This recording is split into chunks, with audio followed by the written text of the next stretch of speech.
जी, एक इसमें मैं थोड़ा-सा ऐड करूँगा, बच्ची जी। का मामला है। बात दरअसल ये है कि उसे की तिली सूज गई है किसी खाने की वजह से।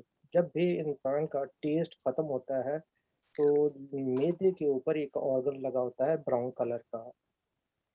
उसके अंदर बच्ची का हीमोग्लोबिन जो है वो कम हो जाता है और दूसरा खून की कमी हो जाती है। असल में होता ये है कि छोटी आँत, बड़ी आँत और मैदे के अंदर कुछ ग्लैंड्स जो हैं सूज जाते हैं। इसको मेसेंटेरिन ग्लैंड्स कहते हैं और पोर्टल ग्लैंड से सूज जाती हैं, तो जिसकी वजह से सबसे ज़्यादा जो नुकसान होता है वो तिली को होता है।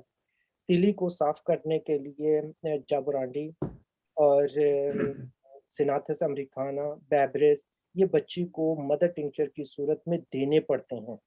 जब त अगर हम नहीं देंगे तो बच्ची के बाल भी झड़ जाएँगे, बच्ची को कन्फ्यूज़न, उसको जिन-भूत नज़र आना शुरू हो जाएँगे और लोअर बैक दर्द करेगी, बुखार की हर वक़्त कंडीशन होगी, चिड़चिड़ा होगा, नाक के अंदर से खुशबू आना बंद हो जाएगी।